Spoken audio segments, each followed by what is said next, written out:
열왕기상 18장 30절부터 40절 말씀. 엘리야가 모든 백성을 향하여 이르되 내게로 가까이 오라.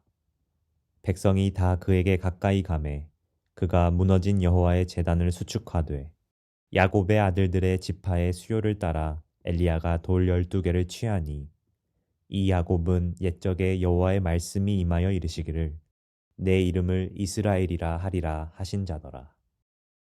그가 여호와의 이름을 의지하여 그 돌로 제단을 쌓고 제단을 돌아가며 곡식종자 두세 알을 둘 만한 도랑을 만들고 또 나무를 버리고 송아지에 각을 떠서 나무 위에 놓고 이르되 통 넷에 물을 채워다가 번제물과 나무 위에 부으라 하고 또 이르되 다시 그리하라 하여 다시 그리하니 또 이르되 세 번째로 그리하라 하여 세 번째로 그리하니 물이 제단으로 두루 흐르고 도랑에도 물이 가득 찼더라. 저녁 소재 드릴 때에 이르러 선지자 엘리야가 나아가서 말하되 아브라함과 이삭과 이스라엘의 하나님 여호와여 주께서 이스라엘 중에서 하나님이신 것과 내가 주의 종인 것과 내가 주의 말씀대로 이 모든 일을 행하는 것을 오늘 알게 하옵소서. 여호와여 내게 응답하옵소서. 내게 응답하옵소서. 이 백성에게 주 여호와는 하나님이신 것과 주는 그들의 마음을 되돌이키심을 알게 하옵소서 하매 이에 여호와의 불이 내려서 번제물과 나무와 돌과 흙을 태우고 또 도랑에 물을 핥은지라. 모든 백성이 보고 엎드려 말하되 여호와 그는 하나님이시로다. 여호와 그는 하나님이시로다 하니 엘리야가 그들에게 이르되 바알의 선지자를 잡되 그들 중 하나도 도망하지 못하게 하라 하매 곧 잡은지라. 엘리야가 그들을 기손 시내로 내려다가 거기서 죽이니라. 좋은 날입니다. 성령님께서 오늘도 여러분들의 심령 가운데 큰 은혜와 평강으로 함께하여 주시기를 주님의 이름으로 축복합니다. 마지막 시대를 살아가고 있는 오늘날의 교회와 성도들은 큰 위협과 또 도전을 직면하고 있습니다. 세상과 그리고 마귀와 사단은 오늘날의 교회들에게 마치 이렇게 이야기하고 있는 것 같습니다. 하나님이 살아계셔? 하나님이 살아계시면 어디 한번 나타내 보여봐. 하나님이 살아계신다면 세상이 이렇게 되겠어? 이렇게 이야기하면서 우리를 조롱하고 있습니다. 그러나 이런 이야기를 듣다 보면 우리도 또 위축이 되고 또 주눅이 들지만 그러나 우리는 진리 위에 서 있어야 하겠습니다. 진리는 무엇입니까? 진리는 하나님은 살아계시고 하나님은 당신의 백성들을 통해서 살아계신 것을 나타내 보이기를 원하신다라는 것입니다. 오늘 우리가 읽은 이 이야기는 구약 아합 왕의 시대를 배경으로 하고 있습니다. 북이스라엘의 왕이었던 아합 왕의 시대는 깊은 영적인 암흑의 시대였습니다. 여호와의 신앙을 버리고 바알 숭배가 아주 깊이 뿌리박은 그런 시대였는데요. 그러나 하나님께서는 그 시대에 하나님의 사람을 찾으셨습니다. 바로 그것이 선지자 엘리야였습니다. 하나님은 선지자 엘리야를 통해서 하나님의 임재의 능력을 그 시대 가운데 나타내 보여주셨고 그것을 경험한 이스라엘 백성들은 여호와 하나님의 신앙에게로 돌아오게 되었다라는 것이 오늘 본문의 전반적인 줄거리입니다. 우리가 잘 아는 것처럼 갈멜산에서의 그런 대결을 이야기하는 것인데요. 갈멜산에서 선지자 엘리야는 바알의 450명의 선지자들과 대결하면서 만약 내가 쌓은 이 제단 가운데 불이 내린다면 여호와께서 참 하나님이시고 너희가 쌓은 너희의 제단에 불이 내린다면 바알이 하나님이다. 그렇게 도전하게 되죠. 그런데 하나님께서는 엘리야의 기도를 들으시고 그곳에 하나님의 불을 내리심으로 하나님께서 참 하나님이심을 온 이스라엘 가운데 나타내 보여주셨습니다. 자, 그런데요. 이 이야기는 과거 수천 년 전의 이스라엘 백성들의 이야기가 아닙니다. 이 이야기는 오늘날을 살아가고 있는 성도들이 맞닥뜨리고 있는 도전과 마찬가지입니다. 오늘날 우리는 이 사회 속에서 마찬가지의 도전 그리고 위협을 받고 있습니다. 하나님이 살아계셔. 너희가 믿고 있는 하나님이 살아계신다면 어디 한번 나타내 보여봐. 이렇게 세상은 교회들에게 또 성도들에게 도전하고 또 조롱하고 있습니다. 이런 시대를 살아가고 있는 우리 성도들은 이 시대 속에서 하나님의 살아계심과 또 그분의 능력을 나타내 보여줘야 할 의무가 있습니다.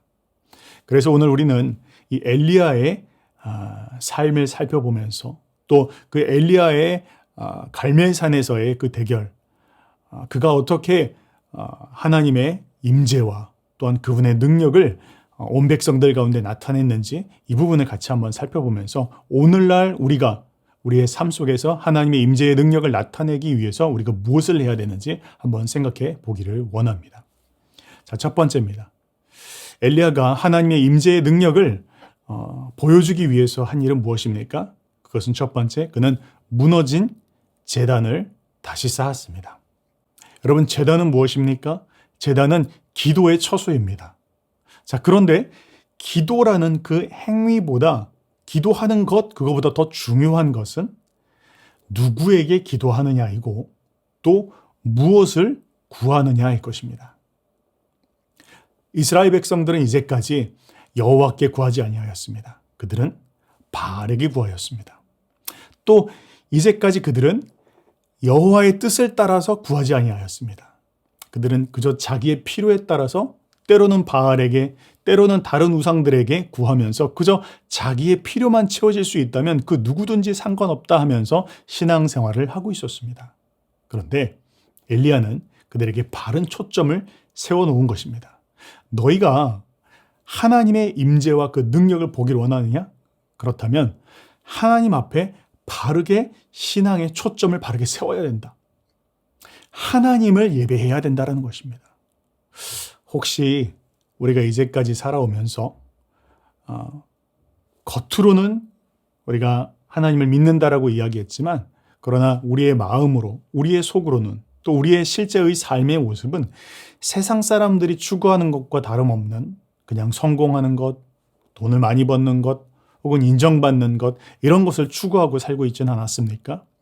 그렇다면 우리는 바알의 제단을 내려놓고 여호와의 제단을 우리의 삶에 세워야 할 것입니다. 그분의 뜻을 이루어드리는 삶을 위해서 우리의 삶을 맞춰야 한다라고 성경은 이야기하고 있는 것입니다. 뿐만 아니라 엘리야는 그 여호와의 제단을 쌓으면서 12개의 돌을 가지고 그 제단을 쌓습니다. 근데 그 12개의 돌이 상징하는 바는 이스라엘 백성, 언약 백성을 상징하는 것이었습니다. 무엇을 이야기하는 거예요? 그것은 그들이 하나님 앞에 나아가 기도할 때 그들과 하나님이 맺은 그 언약을 붙잡고 기도했다라는 것입니다. 오늘날로 이야기하면 하나님의 부르심일 것입니다. 하나님께서 나를 부르셨을 때, 또 우리의 가정을 하나님께서 구원하시고 부르셨을 때, 또 하나님께서 우리 나라와 우리의 민족에게 복음의 소식을 증거해 주셨을 때, 그래서 우리를 구해 주셨을 때 하나님 우리를 향한 하나님의 부르심이 있었을 것입니다. 그런데 우리가 이제까지 그 부르심을 잊어버리고 살고 있었습니다. 여호와가 아닌 바알을 섬기면서 우리가 우상 숭배하고 있었고 또 하나님의 뜻이 아니라 세상 사람들 살아가는 것처럼 그저 살아가면서 부르심을 잊어버리고 살고 있었습니다. 주님, 이제 제가 다시 여호와의 제단을 쌓기를 원합니다. 하나님께서 우리의 삶의 중심이 되어지시고 하나님이 우리에게 예배받으실 분이 되어지도록 우리의 삶에 여호와의 제단을, 그 예배의 제단을, 기도의 제단을 다시 쌓겠습니다. 그리고 무엇을 구합니까? 그 여호와 하나님의 뜻이 이루어질 것을 붙잡고 기도하겠습니다. 이렇게 엘리야는 기도한 것입니다. 그렇습니다. 하나님 우리 가운데 약속하셨습니다. 너희는 먼저 그의 나라와 그의 의를 구하라. 그리하면 이 모든 것은 너희에게 더해줄 것이다. 그렇게 말씀하셨습니다. 우리는 하나님의 부름받은 택하신 백성들입니다. 왕 같은 제사장들입니다. 그렇다면 우리는 하나님의 뜻이 이루어지도록 구해야 할 것입니다. 그때 하나님께서는 모든 것을 더해 주실 것입니다. 그 순서가 바뀌면요, 우리는 이 타락한 이스라엘 백성들처럼 바알을 섬기면서 또 그저 하나님이 그냥 주시기로 하신 것인데 그저 근근히 매일매일 살아가는 것 가운데 빠져서 여호와의 신앙을 버릴 수밖에 없는 그런 동일한 오류 가운데 빠질 수 있는 것입니다. 그 다음 엘리야가 하나님의 임재의 능력을 나타내 보여주기 위해서 한 일이 무엇입니까? 그것은 영적인 배수진을 친 것입니다. 여러분 오늘 본문을 보시면요, 엘리야가 참 이해하기 힘든 행동을 하는 것을 볼 수 있습니다. 그게 뭡니까? 제단을 쌓고 그 위에 제물을 올려놓은 다음 그 위에 물을 부으라고 하는 거예요. 그것도 한 번이 아니라 3번이나 물을 붓도록 하였습니다. 아니 하나님이 불이 내려오는 것도 힘든데 또 불이 내려와서 또 이 제물과 제단을 태우지도 못하도록 불이 잘 붙지도 못하게 그것도 3번이나 물을 부어서 결국에는 그 제단 주위에 물이 흥건하게 고이게 되었습니다. 야, 이거 여간에서는 탈 것 같지 않은 그런 상황들이 되었습니다. 아니 엘리야가 왜 이렇게 이 상황을 이렇게 어렵게 만든 것일까요? 뭐가 좀 문제가 있었던 것일까요? 그것은 엘리야가 영적인 배수진을 친 것입니다. 무엇을 이야기합니까? 자기 스스로가 돌아갈 수 없도록 길을 막았다라는 거예요. 다른 말로 이야기하면 그 스스로 마음에 결단을 내렸다는 것입니다. 오직 하나님이 아니시면 할 수 없도록, 나 스스로가 어떻게 피할 수 없도록 하나님께로만 온전히 걸겠다라는 그 마음의 결단을 내렸다는 것입니다. 사랑하는 여러분, 우리가 2022년을 살면서 이제 하나님의 임재와 그 능력이 우리의 삶 가운데 나타나는 것을 보기를 원한다면 우리에게 이런 결심이 서야 할 것입니다. 하나님만 바라보겠습니다. 하나님만 의지하겠습니다. 하나님만 일하실 것을 기대하겠습니다. 그냥 해보다가 안 되면 옛날 방법대로, 그저 해보다 안 되면 세상 방법대로, 얼마나 많은 경우 우리가 하나님의 그 기적의 문턱에서 포기하고 좌절하는 일들이 얼마나 많았습니까? 그런데 엘리야는 지금 우리 가운데 이야기해주고 있는 것입니다. 너희가 만약 하나님의 임재와 그 능력을 경험하기를 원하느냐? 그렇다면 100% 걸어야 할 것이다. 100% 하나님께 올인해야 할 것이다. 그렇게 이야기하고 있는 것입니다. 사랑하는 여러분, 100% 하나님께 올인합시다. 올 한 해 하나님만 의지합시다. 그분만 일하실 수 있도록, 내 인간적인 방법이 아니라 그분만 일하실 수 있도록 한번 걸어봅시다. 하나님께서 반드시 역사하시고 나타내 주실 것입니다. 또한 3번째, 엘리야가 하나님의 임재의 능력을 보여주기 위해서 한 일이 무엇입니까? 그는 하나님의 영광이 나타나기를 간절히 기도하였습니다. 그의 기도가 36절 그리고 37절에 이렇게 나와 있는데요.